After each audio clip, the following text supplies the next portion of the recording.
गृह मंत्री अमित शाह के बारे में आप क्या कहें? मोदी जी एक अच्छे मार्केटर हैं। जैसा एक हम लोग बचपन में कहानी सुनते थे कि साहब अच्छा मार्केटिंग करने वाला व्यक्ति जो होता है वो गंजे को कंघी बेच देता है।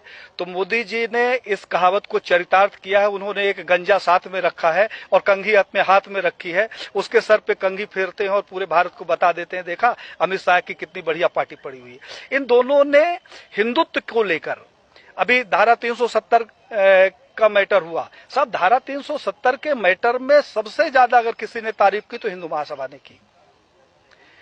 जो मुकदमे न्यायालय के द्वारा होते हैं, जैसे राम जन्मभूमि, तो साहब जब न्यायालय के द्वारा हो गया तो इसका क्रेडिट मैं नहीं चाहता कि बीजेपी के पास जाए, क्योंकि बीजेपी का इसमें कोई योगदान नहीं है।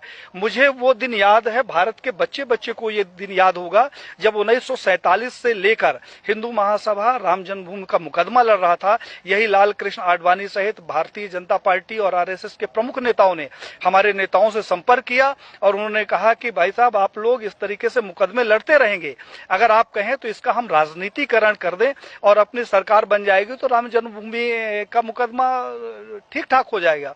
और साहब हम लोग साइलेंट हो गए, अपनी छाती में इनको बैठाकर पूरे भारत में रथ यात्रा निकाली और उस रथ यात्रा से इकट्ठा हुए 1400 करोड़ रुपए ये लोग डकार गए, जिसका आज हिसाब नहीं है। तो 1400 करोड़ रुपया ये खा गए।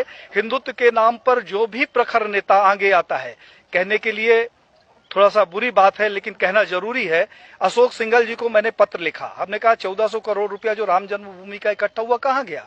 अशोक सिंघल जी से हमारा बड़ा आत्मिक लगाव था। उन्होंने उसका जवाब दिया और मुझे फोन किया कि पांडे साहब मैं अयोध्या जा रहा हूं, आप आ जाओ, आपसे कुछ बात करना है। मैं जब अयोध्या गया तो एक गले में वो पीला टॉवल रखते थे, उन्होंने जो शिला रखी हुई थी उसकी धूल झाड़नी शुरू कर दी। हमने कहा कि ये क्या कर रहे हो। बोला पांडे जी मेरा अंतिम सपना है कि किसी तरीके से मेरे जिंदा रहते ये मंदिर का निर्माण हो जाए। साहब उन्होंने हमारी उनकी काफी गंभीर चर्चा हुई। उन्होंने कहा पांडे जी अभी नहीं तो कभी नहीं। तो हमने कहा क्या करोगे, आप लड़ तो सकते नहीं। बोले कि अब मोदी है और लड़ूंगा भी और विरोध भी करूंगा।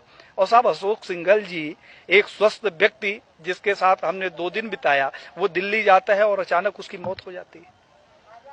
प्रवीण भाई तोगड़िया जिसके पास जेड कैटेगरी की सुरक्षा हो, जो पेशाब करने बाथरूम में जाता है तो पहले बाथरूम चेक होता है और वो रोड के किनारे लावारिस पड़ा मिले, उसकी सिक्योरिटी का पता नहीं और उसका पता नहीं।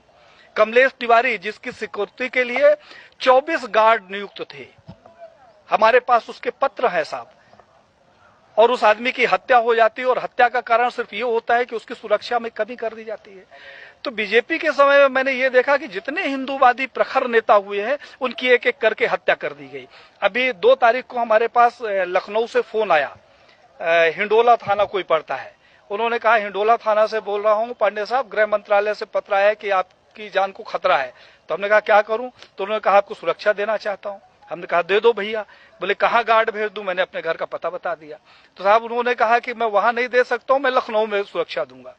मैं रहता मध्य प्रदेश में हूं, पूरे भारत को मालूम है, आईबी रिपोर्टिंग साहब हमारे घर की है, और सुरक्षा लेने के लिए मैं जाके थाने में बैठूं कि मैं मर न जाऊं इसलिए थाने में रहूं।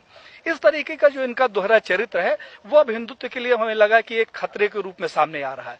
उस खतरे से इस देश को बचाने के लिए हम लोगों ने एक मुहिम चलाई है जिसमें साधु संतों सहित देश के युवाओं का भरपूर सहयोग मिल रहा है और ये अभियान अब रुकने वाला नहीं है।